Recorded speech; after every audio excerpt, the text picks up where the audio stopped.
Chapter पढ़ रहे हैं सिविक्स का। पूरा आपका कोर्स लगभग खत्म हो चुका है। इसके बाद रिवीजन करना है हम लोगों को। और चैप्टर हम लोग पढ़ रहे हैं डेमोक्रेटिक राइट। क्या पढ़ रहे हैं? Democratic right. लोकतांत्रिक अधिकारों के बारे में हम लोग जो है वो पढ़ रहे थे।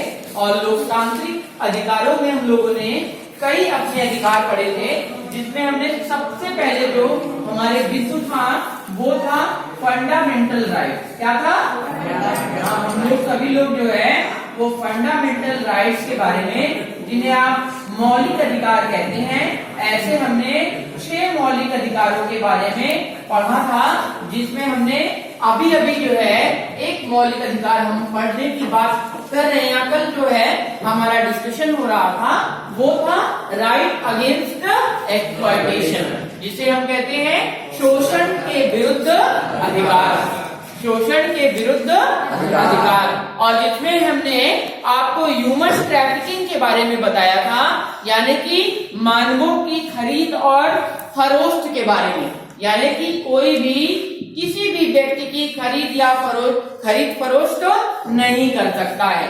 मैं आपको पीछे भी ले गया शासकों के समय में और बताया कि पहले गुलाम होते थे। जब युद्ध होता था, जब एक राजा दूसरे राजा पर आक्रमण करता था, तो आक्रमण करने के बाद जब वो दूसरा राजा हार जाता था, तो उसके जो लोग होते थे वो उन्हें क्या बना लेता था? गुलाम बना लेता था। या पहले क्या होता था? गुलामों की बाजार लगती थी। गुलामों का बाजार लगती थी और उन बाजारों से गुलामों को खरीदा जाता था। जैसे कुतुबुद्दीन ऐबक गुलाम था। आपने सुना होगा नाम गुलाम वंश के बारे में, जिसमें एक शासक अभी मैं बता रहा हूँ आपको, जिसका नाम था कुतुबुद्दीन ऐबक। ऐबक एक गुलाम था। ऐबक क्या था? गुलाम था। इल्तुतमिश ये भी गुलाम बना। ऐसे ऐसे जो है ये जो पूरा वंश चला, इस वंश का नाम ही पड़ गया गुलाम वंश। ये सब खरीदे गए गुलाम। ये लोग जो है बाजार से खरीदे गए थे।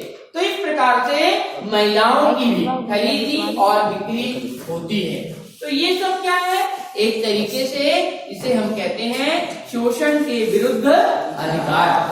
दूसरा देखेंगे तो जो हमारा कॉन्स्टिट्यूशन है, हमारा संविधान है, वो ये कहता है कि आप किसी से फोर्स लेबर नहीं करवा सकते हैं, जिसे आप बेगर का नाम देते हैं। यहाँ बेगर का बेगार क्या कहते हैं?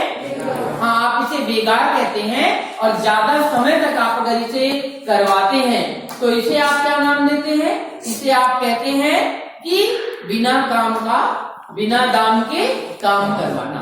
एक दिन का जो है इनके काम करने का रेट है 2000 रुपया। ये जो है 2000 रुपए में प्रतिदिन कार्य करते हैं। और मैं इनको पकड़ कर ले जाऊं और इनको मात्र 200 रुपया दूंगा, और वो भी टाइमली ना दूं, फ्री में इनसे काम कराऊं। तो ये क्या है? What is this? बेकार है। ये क्या है? बेकार। काम के दाम नहीं मिल रहे हैं। पहले क्या होता था कि लोगों को जो है पकड़ लिया जाता था और लोगों से कार्य कराया जाता था, खूब काम कराया जाता था, और काम के बदले उन्हें दाम नहीं दिया जाता था। इसे बधुआ मजदूरी भी कहते हैं, बॉन्डेड लेबर। क्या कहते हैं? बधुआ मजदूरी। अरे पीछे से 4 भैया को अपने घर पकड़ ले जाऊं और पकड़ने के बाद ले जाऊं, रोज चारा कटवाऊं, भैंस साफ करवाऊं, और मतलब तमाम काम उनसे करवाऊं, और काम के बदले उनको क्या ना दूं? काम के बदले दाम ना दूं। काम के बदले दाम नहीं दिया जाएगा। ये क्या कहलाएगा? बेगार कहलाएगा। क्या कहलाएगा? बेगार। हाँ, इसके अलावा अगर लंबे समय तक बेगार कराया जाए तो ये क्या कहलाएगा? बधुआ मजदूरी। क्या कहलाएगा? Bonded labour. क्या कहलाएंगे वो लोग? हाँ, जिनसे लंबे समय तक ये काम कराया जाता था, ऐसे लोगों को जो है वो बॉन्डेड लेबर कहा जाता था। क्या कहा जाता था? तो इस प्रकार की चीजें भी शोषण में आती हैं। अगर ऐसा भी कोई आपके साथ करता है तो वो एक प्रकार का क्या है? शोषण है, एक्सप्लॉयटेशन है। क्या है बेटा? बिल्कुल एक्सप्लॉयटेशन है। इसके अलावा आपको मैं बता दूं, फाइनली जो हमारा कॉन्स्टिट्यूशन है वो ये भी कहता है कि चाइल्ड लेबर नहीं करवाया जा सकता है। बाल श्रमिक, जैसे पता चला कोई 10 साल का लड़का मिला और उस 10 साल के लड़के को पकड़ ले गए और अपने घर कार्य कराने लगे, अपने दुकानों में। जैसे जायसवाल जी जो है उनकी दुकान है, अपनी दुकान में 10 साल के लड़के को रख लिए। तो ये ऐसा ही नहीं कर सकते, ये कानूनन जुर्म है। उसकी कौन सी उम्र है? पढ़ने की उम्र है। कौन सी उम्र है? पढ़ने। हाँ भाई, पढ़ने की उम्र में उससे आप काम करवा रहे हैं, तो ये भी जो है शोषण है। ये भी क्या है? शोषण, एक्सप्लॉयटेशन है। और ऐसा नहीं किया जा सकता है। कोई भी व्यक्ति बाल श्रमिक को नहीं रख सकता है किसी भी फैक्ट्री में जिसकी उम्र जो है 14 वर्ष से कम है। 14 वर्ष से क्या है? और इसके अलावा माइंस में या फिर और कहीं भी, जैसे रेलवे है या बंदरगाह है, ऐसी जगह पर भी उनसे कार्य नहीं करवाया जा सकता है। अगर ऐसा वो करता है तो वो क्या है? वो नियम के विरुद्ध है। क्या है? नियम के विरुद्ध। और उसके खिलाफ फिर क्या होगा? कार्यवाही होगी। इसके अलावा और भी इंडस्ट्रीज है, बीड़ी बनाने का काम भी होता है। बीड़ी की इंडस्ट्री, बीड़ी पीते हैं ना कुछ लोग, सिगरेट पीते होंगे, उगते हैं, देखा होगा आप लोगों ने बीड़ी सिगरेट पीते हुए लोगों को। स्मोकिंग किल्स ऐसा लिखा रहता है डब्बा। जैसे आप कोई खराब वस्तु खरीदते हैं ना, जैसे आप कोई सामान खरीदते हैं जो हानिकारक है, लिखा रहता है डिब्बा। आप सिगरेट खरीदिए, कोई जरूरत खरीदने की नहीं है, जाइए दुकान पे, कहिए भैया सिगरेट की पैकेट दीजिए, वो सिगरेट की पैकेट बनाएगा, ज्यादा नहीं डालो, क्या सिगरेट की पैकेट लेंगे, वो वापस कर, वो आपको देंगे। आप देखिएगा, लिखे उस पे लिखा होगा smoking kills, it is injurious to health. कुछ लोग तंबाकू खाते होंगे, तंबाकू के पैकेट पे भी लिखा होगा। कुछ लोग गुटखा खाते होंगे, आप लोग नहीं ना कोई खाते, कुछ लोग खाते होंगे। जो खाते होंगे तो उस पर लिखा है ये शरीर के लिए क्या है? हानिकारक है। फिर भी लोग उसको क्या करते हैं? खाते हैं। जान रहे हैं, अभी मैं जान रहा हूं यहाँ से कूदूंगा तो हाथ पैर टूट जाएगा, देखिए कूदूंगा मैं जान रहा हूं, मुझे मालूम है, या आपको मालूम है, आप नहीं पढ़ेंगे तो आप फेल हो जाएंगे, लेकिन आप नहीं पढ़ेंगे। आपको पता है, आपको पता है, आप बात करोगे आप अभी मार खा जाओगे, लेकिन आप बात करोगे। पता होने के बाद भी हम वो कार्य करते हैं। पता होने के बाद भी हम वो कार्य क्या करते हैं? करते हैं।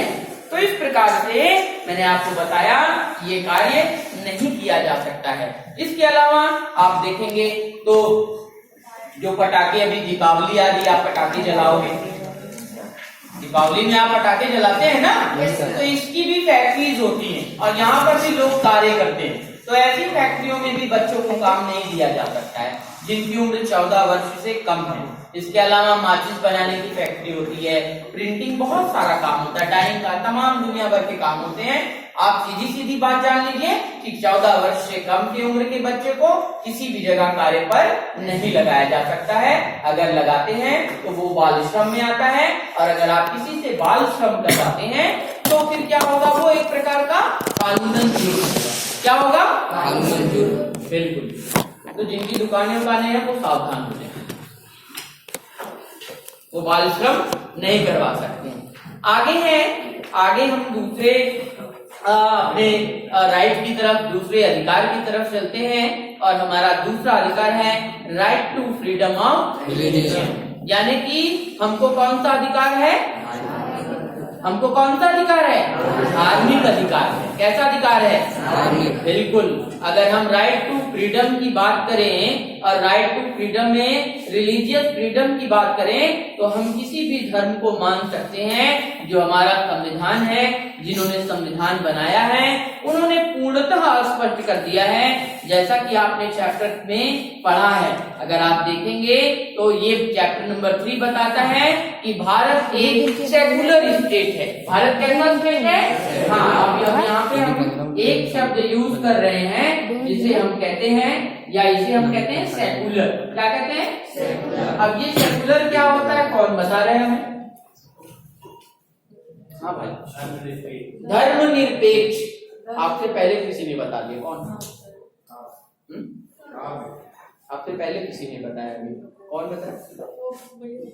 भैया मन, आप बताए? हाँ,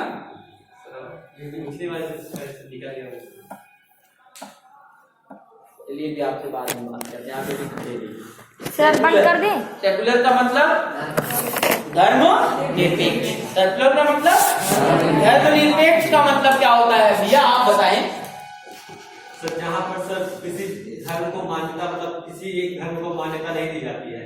माने जैसे हिंदू भी ये नहीं कहा जा सकता कि यहाँ पर केवल हिंदू एक लाइन में बता दीजिए जहां पर सभी धर्म क्या है, समान है। संविधान तो किसी धर्म की बात करता नहीं है कि संविधान किसी धर्म की, एक निश्चित धर्म की बात करता है। संविधान ने तो